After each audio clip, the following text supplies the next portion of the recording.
Guys, তো আজকে হলো আমার বার্থডে। তার জন্য মা এত সুন্দরভাবে আমাকে ভাতটা সাজিয়ে দিয়েছে। আমি ভাতটা খেয়ে নিচ্ছি। আর আমার ভাত খাওয়া হয়ে গেছে। এবার ভাবছি কেক বানাবো। তো কেকের জন্য জিনিসপত্র নিতে যাচ্ছি, মানে কেকের জিনিসগুলো তো নিয়ে আসা হয়ে গেছে। এবার কেক বানাতে শুরু করেছি। বিস্কুটের ক্রিমগুলো হাঁটালাম, তারপর বিস্কুটটাকে গুঁড়ি করলাম। ওরকম করে বিস্কুটের মানে পেস্ট করে নিলাম সব।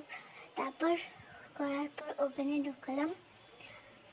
এই যে ওভেনে কেকটা হচ্ছে, ততক্ষণ আমি ভাবছি যে রেডি হয়ে নিই।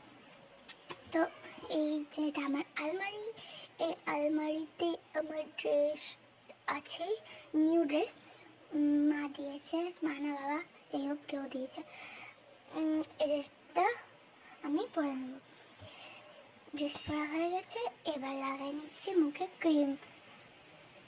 ক্রিম ক্রিম লাগানোর পর আমি দেখিয়ে দিচ্ছি, এটা আমাকে দিদি গিফট দিয়েছে। এই যে আমার দিদি।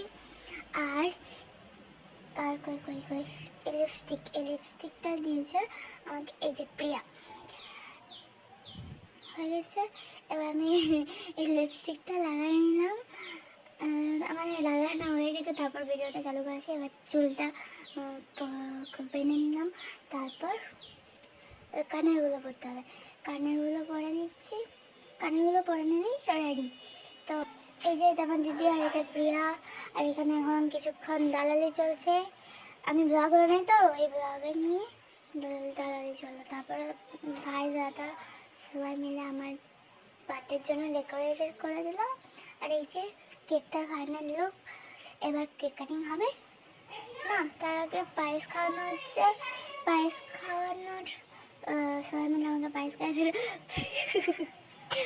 প্রিয় পায়েস খাওয়া, বাস এবার কেক কাটিং হবে। তার আগে মোমবাতি নেই তো দিদি।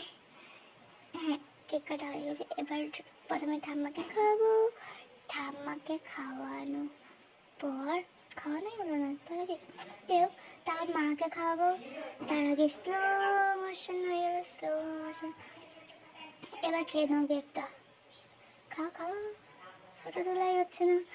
হ্যাঁ, এই যে খেয়ে নিল। এবার হয়ে গেছে সব কমপ্লিট। এবার ফাইনাল লুক ঘরের। এই কি হয়েছে সব পরিষ্কার করার। Thank you, thanks for watching.